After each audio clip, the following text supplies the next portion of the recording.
오늘도 이렇게 코엑트 칩 심포지움에서 발표할 기회 주셔서 감사합니다. 저는 오늘 챌린징 카시파이드 리전이라는 케이스, 한 케이스 갖고 왔습니다. 아직은 초보자기 때문에 이런 카시파이드 리전이나 이런 걸 매니지하는 게 좀 많이 서툴어서 여러 선생님들의 의견 주시면은 새겨 듣도록 하겠습니다. 시작하겠습니다. 일단 칩 파퓰레이션이라는 건 환자 요인이나 헤모다이나믹스, 리전 컴플렉시티 이런 것들이 종합적으로 해서 저희가 칩 파퓰레이션이라고 하고 이런 환자들을 저희가 이제 아무래도 이제 고령화 사회 됨에 따라 좀 더 많이 만나는 것 같습니다.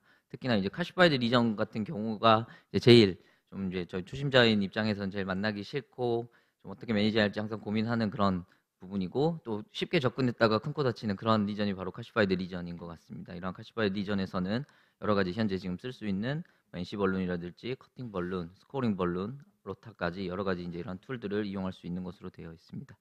제 케이스 말씀드리면 73세 여자 환자분이었고 내분비내과에서 체스트페인과 디스미아 주소로 내원한 환자분입니다. 내원 당시에 뭐 바이탈은 스테이블 하셨고 특별하게 외래에서 언스테이블 엔자이나 임프레션 하에 입원해서 검사했던 환자분입니다. 당뇨와 고지혈증, 그리고 약제 드시고 계셨고요. 심전도와 엑스레이에서는 특별하게 이상 소견 보이지 않는 언스테이블 엔자이나 의심되는 환자분이었습니다. 그래서 입원해서 다이그노스 TT 시행하였고 TT상에서는 특별하게 리저널 월모션이나 이런 것들은 전혀 관찰되지 않은 안정적인 상태로 판단되었습니다. 그래서 다이그노스틱 엔지오를 시행하였고 엔지오 보시면은 이제 프록시마 LAD에 약간 포칼하게 리전이 있고 이제 칼슘 리전 동반되어 있고 프록시마 RC에 칼시파이드 칼슘과 이제 한 인터미디트 리전 처음에는 한 60에서 한 80% 정도 사이 정도 될 거라고 생각해서 일단 환자 증상은 LAD 리전과 관련성이 있을 거라고 생각했고 RCA 같은 경우에는 이제 FFR 해보고 프로시저 결정하기로 계획을 세웠었습니다. 그래서 RCA를 FFR 했는데 레스팅 때 0.96, RFR 0.94였는데 하이퍼레미아 시켜보니까 0.76으로 약간 시그니피컨트한 리전이어서 가이딩 건 김에 바로 이제 RCA, PCI 먼저 시행하였었습니다. 특별하게 막 조영술상에서 막 그렇게까지 하일리 카시파이드 리전이야 이렇게 생각은 안 했기 때문에 뭐 페모랄로 바꾸진 않고 그냥 레프트 라디알로 적힌으로 6프렌치로 시작을 했고 시온블루 와이어 넣고 프리벌론으로 2.5 넣었는데 이게 이제 칼슘 리전이 생각보다 벌룬 리스판스가 전혀 되지 않아서 일단 스코링 벌룬 저희가 쓸 수 있는 카시파이드 리전에 쓸 수 있는 이제 스코링 벌룬 넘겨봤는데 안 넘어가서 이제 백업 서포트 위해서 가이드 질러 넣고 했는데도 스코링 벌룬은 넘어가진 않았고요.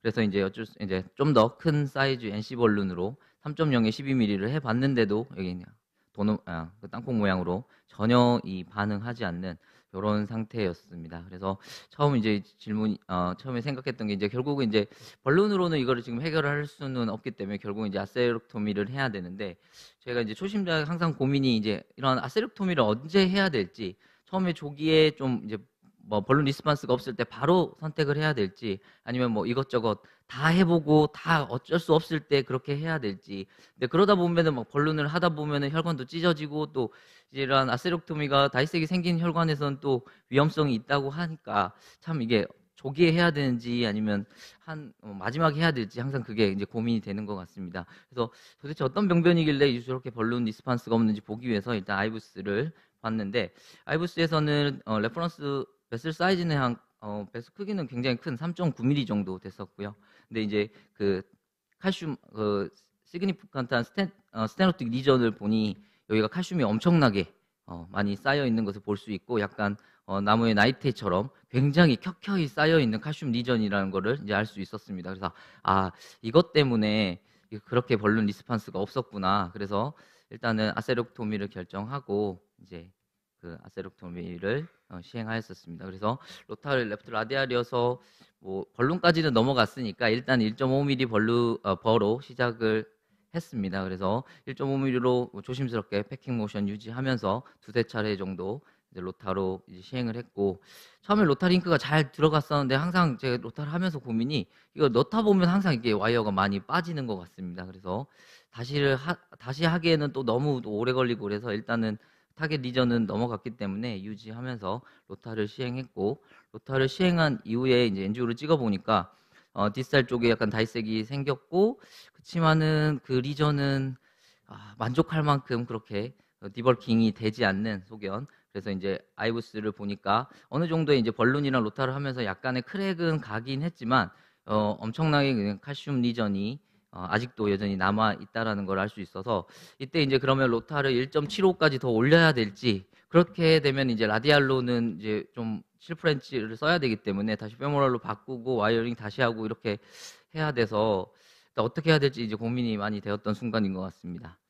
그래서 이제 두 번째로 말씀드리고 싶은 게 결국 이제 이런 다이색 베슬에서 결국 로타를 해도 되는 것인가 항상 그게 고민인 것 같습니다. 로타를 함으로써 더 찢어지진 않을지 더 컴플리케이션이나 포포레이션 되지 않을지 이런 것들이 항상 고민인데 리뷰 페이퍼 살펴보면은 절대적인 앱솔루트 컨트랙 인디케이션은 아니지만 조심스럽게 하라라고 되어 있는 것 같습니다.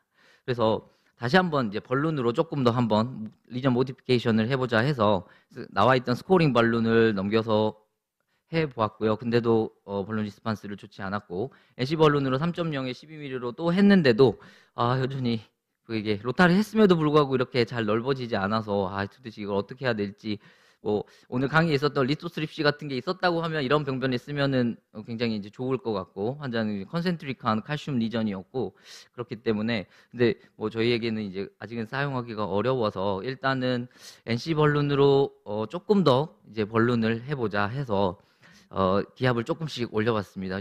이게 너무 무서워가지고 처음에는 12기압, 그다음에 14하고 풀고, 그다음에 16기압까지 하고, 그다음에 18기압 하고 또 풀고 이렇게 하다가 이제 18기압도 반응이 없길래 이제 20기압 한 번만 올려보자 했는데 그 순간 20기압 올리는 순간 팍 터지면서 다이가 코로나리 플로우로 쭉 새는 게 보였고 근데 이제 망했구나 생각해서 혈관 찢어지면 어떡하지 이렇게 고민을 하면서 NG로 찍어봤는데 정말 운 좋게도 아까 그 칼슘 리전이 어, 그 이제 넓어지면서 아까 다이색이 더 진행하지는 않았고 리전 모디피케이션 되는 행운의 결과를 얻을 수 있게 되었던 것 같습니다.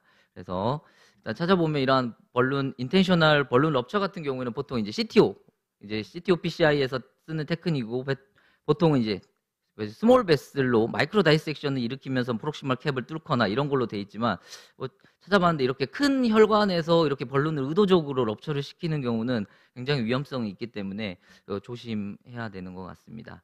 다른 리뷰 페이퍼에서도 이 undelightable lesion에서 이런 것들이 있지만은 결국은 다 스몰 베슬 사이즈로 이용을 하는 것 같고 그래서 이제 다행히 운 좋게 버슬 퍼포레이션 없이 잘 모디피케이션이 돼서 라디얼 포스가 센 메가트론으로 프록시말 RCA에 스텐팅하고 어디셔널 발룬하고 다행히 아주 리전 모디피케이션이 잘 돼서 아이부스에서도 만족할 만한 결과를 얻을 수 있어서 시술 마무리할 수 있었습니다. 그리고 LAD 리전도 있어서 여기도 마찬가지로 칼슘 리전이어서 잘 프리로 안 돼서 이미 로타가 나와 있었기 때문에 지체하지 않고 바로 로타 시행해서 여기는 특별하게 잘 로타가 갈려서 PCI 하고 성공적으로 투베슬 PCI를 마무리할 수 있었습니다.